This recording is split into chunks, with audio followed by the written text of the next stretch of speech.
যারা আমার ভিডিওটা দেখছেন তারা ভিডিওটাকে লাইক করবেন, যারা আমার চ্যানেলটা রেগুলার দেখেন তারা চ্যানেলটাকে সাবস্ক্রাইব করবেন।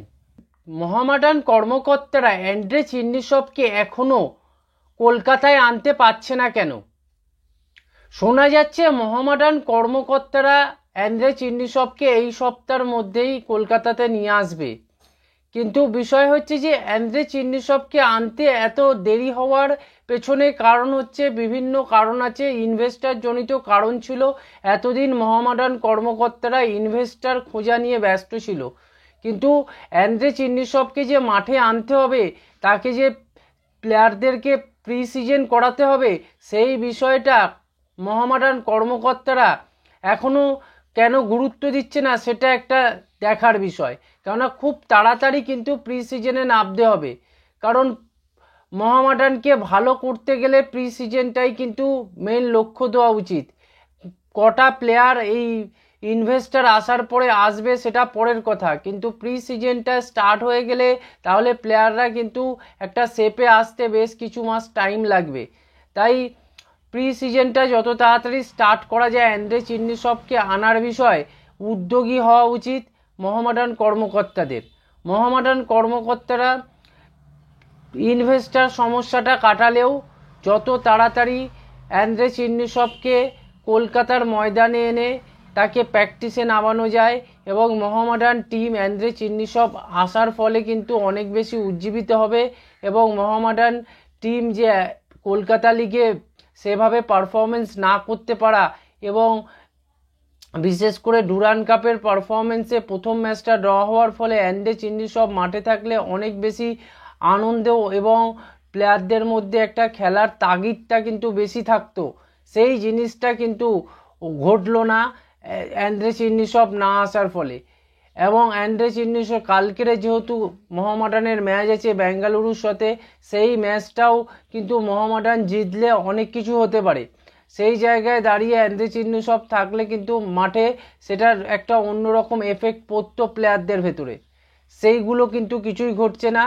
কোথা থেকে যে কোনো একটা কোচকে দিয়ে কোচিং করানো হচ্ছে, এবং প্লেয়াররা কতটা তার কোচিংটা অ্যাডাপ্ট করতে পারছে ফরমেশন ওয়াইজ সেটাও দেখা হচ্ছে কি দেখা হচ্ছে না। এটা একটা বিশেষ একটা চিন্তার বিষয় মোহামেডানের জন্য। মোহামেডান সিরিয়াস হচ্ছে না, টিমটাকে সিরিয়াস করতে হবে, এবং টিমটা যত সিরিয়াস হবে তত তাড়াতাড়ি কিন্তু এই প্লেয়ারগুলো ভালো পারফরমেন্স করতে পারবে। মেন প্রশ্ন হচ্ছে কোচ না থাকলে কোনো কিছুই কিন্তু সিরিয়াস হয় না।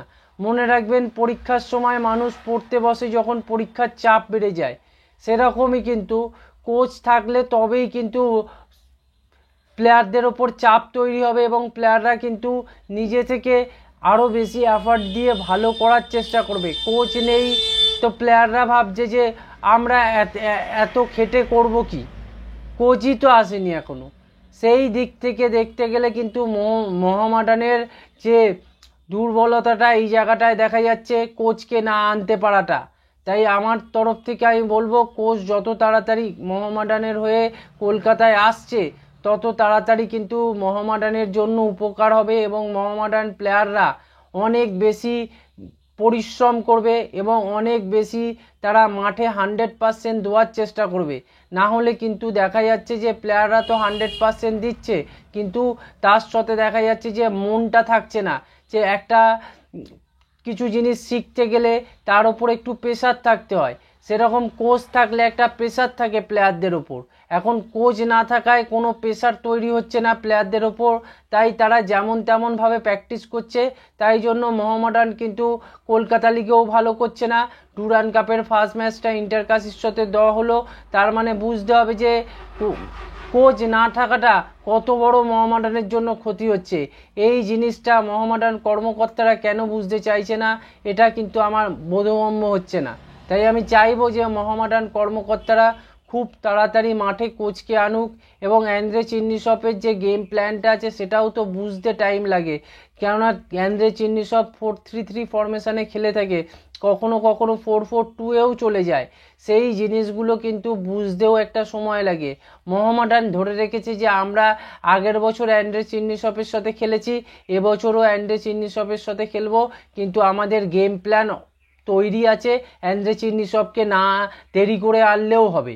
কিন্তু এই জিনিসটা করলে তো হবে না। প্রত্যেক বছর প্রত্যেক প্লেয়ারের একটা কন্ডিশন চেঞ্জ হয়, তার ফিজিক্যালিটি কি আছে, তার এখন সে কি শেপে আছে, সেই জিনিসগুলো কিন্তু বুঝতে হবে।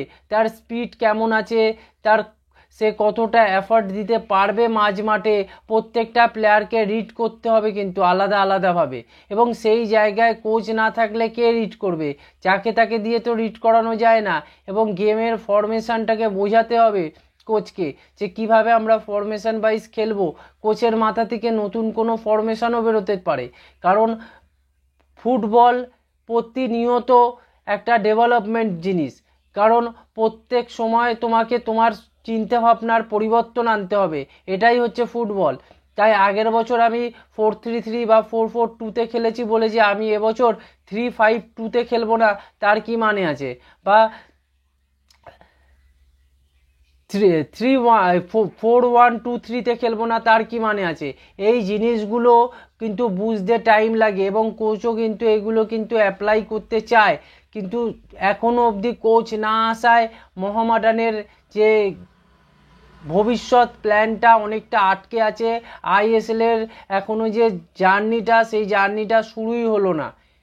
তাই বলবো যত তাড়াতাড়ি পারেন মোহামেডান কর্মকর্তাদের যে আপনারা তাড়াতাড়ি অ্যান্দ্রে চিন্নিসপকে মাঠে এনে তাকে দিয়ে প্র্যাকটিস করান এবং টিমটাকে অনেক বেশি উজ্জীবিত করুন। এই ছিল আজকের ভিডিও। আপনারা চ্যানেলটাকে সাবস্ক্রাইব করুন, ভিডিওটাকে লাইক করুন, ভিডিওটাকে শেয়ার করুন।